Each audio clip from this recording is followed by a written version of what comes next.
Hello students, welcome back to Bosco Campus Vision. In the last session we discussed about ECRM. So now we are moving on to the next topic, that is electronic procurement. So in this session we will look into the meaning, process, elements and the benefits of electronic procurement. So before moving on to e-procurement, we need to know what is procurement. Procurement refers to all activities involved with obtaining items from a supplier. This includes purchasing and all inbound logistics such as transportation and warehousing before the item is used. So ഒരു സപ്ലയറിൻ്റെ കയ്യിൽ നിന്നും goods അല്ലെങ്കിൽ services കരസ്ഥമാക്കുന്ന ഒരു ആക്ടിവിറ്റിയാണ് നമ്മൾ procurement എന്ന് പറയുന്നത്. So ഒരു product purchase ചെയ്യുന്നത് മുതൽ ആ ഒരു കസ്റ്റമർ അത് യൂസ് ചെയ്യുന്നതിന് മുമ്പ് വരെയുള്ള എല്ലാ ആക്ടിവിറ്റിയും, അതായത് ട്രാൻസ്പോർട്ടേഷനും വെയർഹൗസിങ്ങും എല്ലാം ഇൻക്ലൂഡ് ചെയ്ത് വരുന്ന ഒരു ആക്ടിവിറ്റിയാണ് നമ്മൾ പ്രൊക്യൂർമെൻ്റ് എന്ന് പറയുന്നത്. So e-procurement or electronic procurement refers to the process of purchase of goods or services through electronic methods, primarily the internet. It is an alternative to the manual process of procurement. So electronic methods ഉപയോഗിച്ചുകൊണ്ട് conduct ചെയ്യുന്ന procurement ആക്ടിവിറ്റിയാണ് നമ്മൾ E procurement അല്ലെങ്കിൽ electronic procurement എന്ന് പറയുന്നത്. And E procurement is the B2B, B2C or B2G procurement of goods and services through electronic methods such as internet as well as other information and networking systems like electronic data interchange or enterprise resource planning. So ഇൻ്റർനെറ്റിൻ്റെയും EDIയുടെയും ERPയുടെയും ഒക്കെ ഹെൽപ്പോടുകൂടി ഒരു business സപ്ലയറിൽ നിന്നും മറ്റൊരു business firm അല്ലെങ്കിൽ ഒരു കസ്റ്റമർ അല്ലെങ്കിൽ ഒരു government goods and services procure ചെയ്യുന്ന എല്ലാ ആക്ടിവിറ്റിയും ഈ പ്രൊക്യൂർമെൻ്റ് എന്ന വലിയൊരു ആക്ടിവിറ്റിയുടെ അണ്ടറിൽ വരുന്നതാണ്. സോ ഈ പ്രൊക്യൂർമെൻറ്റിൽ സപ്ലയേഴ്സ് എന്ന് പറയുന്നത് ബിസിനസ് ഫേംസ് തന്നെ ആയിരിക്കും. And the buyers can be either other business firms, consumers or the government. So നമ്മൾ മുമ്പത്തെ സെഷൻസിൽ ഡിസ്കസ് ചെയ്തിരുന്ന റിവേഴ്സ് ഓപ്ഷൻ ആക്ടിവിറ്റിയുടെ ഒരു സെയിം പ്രോസസ്സാണ് ഇവിടെ നടക്കുന്നത്. അതായത് ഒരു കസ്റ്റമർ അവർക്ക് വേണ്ടുന്ന പ്രോഡക്റ്റ് ഒരു വെബ്സൈറ്റിലേക്ക് രജിസ്റ്റർ ചെയ്യും. അത് കണ്ടതിന് ശേഷം കുറേ സപ്ലയേഴ്സ് ആ പ്രോഡക്റ്റ് സപ്ലൈ ചെയ്യാമെന്നും പറഞ്ഞ് പ്രൈസസ് ബിഡ് ചെയ്യും. അതിൽ നിന്ന് ലോവസ്റ്റ് പ്രൈസും ബെസ്റ്റ് ക്വാളിറ്റിയും ഒക്കെ നോക്കി കസ്റ്റമേഴ്സിന് ബെസ്റ്റ് പ്രോഡക്റ്റ് സെലക്ട് ചെയ്യാം. സോ ഈ ഒരു ആക്ടിവിറ്റി തന്നെയാണ് ഈ പ്രൊക്യൂർമെൻറ്റിലും നടക്കുന്നത്. And the organisations are increasingly opting for ഈ procurement platforms, realising its potential to curb the irregularities and the unnecessary cost. So manual പ്രൊക്യൂർമെൻറ്റ്സിൽ ഉണ്ടാകുന്ന ഇറഗുലാരിറ്റീസും അൺനെസസറി കോസ്റ്റും ഒക്കെ കർബ് ചെയ്യാൻ അല്ലെങ്കിൽ റിമൂവ് ചെയ്യാൻ പറ്റുന്ന ഒരു പൊട്ടൻഷ്യൽ ഉള്ളത് കൊണ്ട് തന്നെയാണ് ഓർഗനൈസേഷൻസ് ഒക്കെ ഈ പ്രൊക്യൂർമെൻറ്റ് പ്ലാറ്റ്ഫോംസ് ഓപ്റ്റ് ചെയ്യുന്നത്. So this is all about the basic meaning of e-procurement or electronic procurement. Next we have the e-procurement process. E-procurement platform can overcome all the shortcomings of a manual procurement. It refers to the purchasing or hiring services or obtaining goods through an e-platform. And the e-procurement process or components include intent management, RFX creation, bid submission, bid opening and evaluation, e-auction and vendor selection and finalization. So the first step is intent management. This is basically the first step involved in e-tendering. Intent creation or the creation of requisition is undertaking followed by its evaluation and approval. So intent creation basically means purchase order request or purchase requisition. ഒരു organisation എന്തെല്ലാം products ആണ് purchase ചെയ്യേണ്ടത് എന്നുള്ളൊരു order complete ആയിട്ട് create ചെയ്യും. അതിനുശേഷം higher അതോറിറ്റീസിന് അത് forward ചെയ്യും. അതിനുശേഷം ആ ഹയർ അതോറിറ്റീസ് അത് ഇവാലുവേറ്റ് ചെയ്തിട്ടാണ് ഫൈനൽ അപ്രൂവൽ നൽകുന്നത്.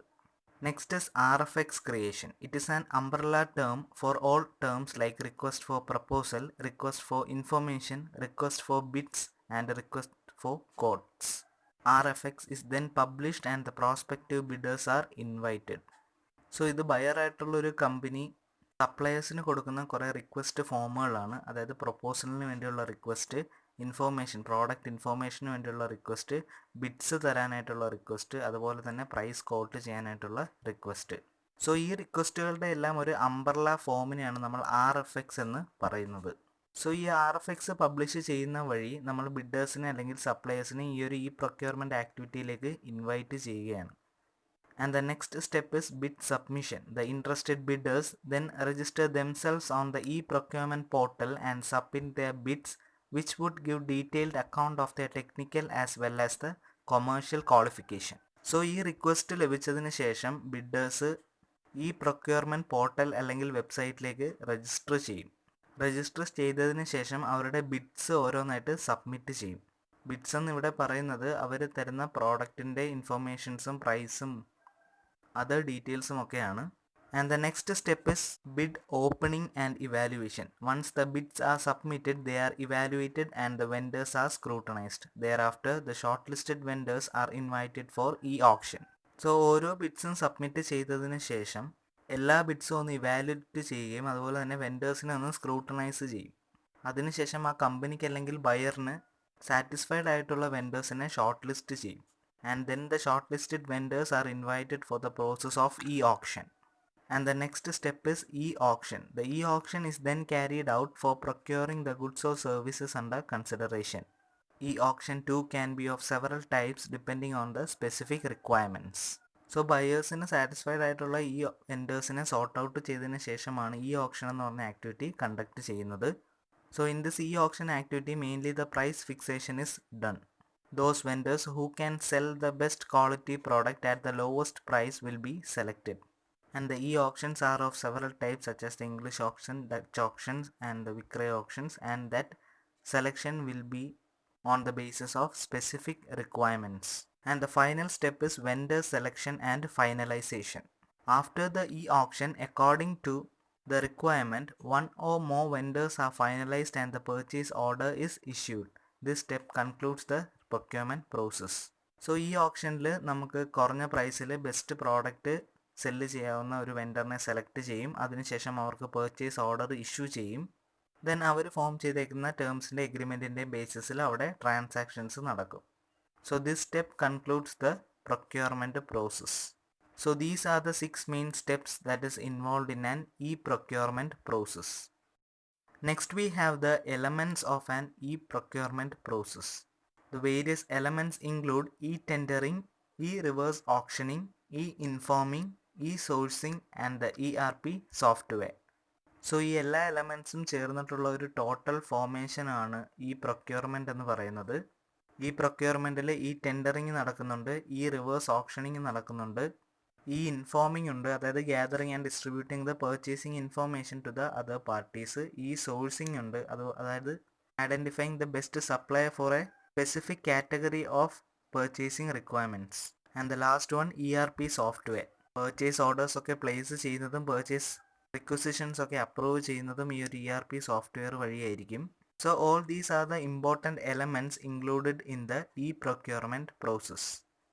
Next we have the benefits of e-procurement. The online procurement process leads to simplified workflow.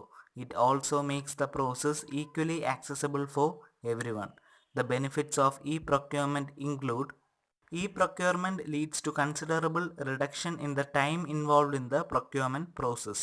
So ഈ പ്രൊക്യൂർമെൻറ്റിൻ്റെ ഇംപ്ലിമെൻറ്റേഷനോട് കൂടി പ്രൊക്യൂർമെൻറ്റ് പ്രോസസ്സിലുണ്ടാകുന്ന ടൈം ഇൻവോൾവ്മെൻറ്റ് റെഡ്യൂസ് ചെയ്യാനായിട്ട് സാധിക്കും. And the transparency in the procurement is ensured through the implementation of the online procurement process. So time involvement കുറയ്ക്കുകയും അതുപോലെ തന്നെ ഒരു ട്രാൻസാക്ഷൻ്റെ transparency increase ചെയ്യാനും electronic procurement വഴി സാധിക്കും എന്നതാണ് അതിൻ്റെ മറ്റൊരു benefit. An e-procurement platform can increase the market reach for both the buyers as well as the suppliers. So it help in increasing the market reach. So ബയേഴ്സിന് ഒരു group of സപ്ലയേഴ്സിൽ നിന്നും ഒരു best സപ്ലയറിനെ select ചെയ്യാനും അതുപോലെ തന്നെ ഒരു സപ്ലയറിന് അയാളുടെ best potential കസ്റ്റമറിനെ select ചെയ്യാനായിട്ടും സാധിക്കും. Next is that the e-procurement can tackle the malpractice of the cartel formation to a greater extent. So cartels are a group of suppliers or manufacturers who sell their products at a higher price. So with the help of e-procurement, we can tackle or reduce the malpractice of this cartel formation to a greater extent. And e-procurement ensures safety of all the information being provided by the users. So ഈ ഒരു process വഴി transact ചെയ്യുന്ന ഡേറ്റാസും ഇൻഫോർമേഷനും എല്ലാം സെക്യൂറും സേഫും ആയിരിക്കും. And the e-procurement platform reduces and simplifies the steps involved and it leads to a significant cost cutting. So manual procurementൽ ഉണ്ടാകുന്ന large step അല്ലെങ്കിൽ process ഒക്കെ reduce ചെയ്യാനും അതുവഴി കോസ്റ്റ് റിഡക്ഷനും ഈ പ്രൊക്യൂർമെൻറ്റ് ഹെൽപ്പ് ചെയ്യും. So with that, the procurement can be done in an economical way. So these are some of the main benefits or advantages of e-procurement.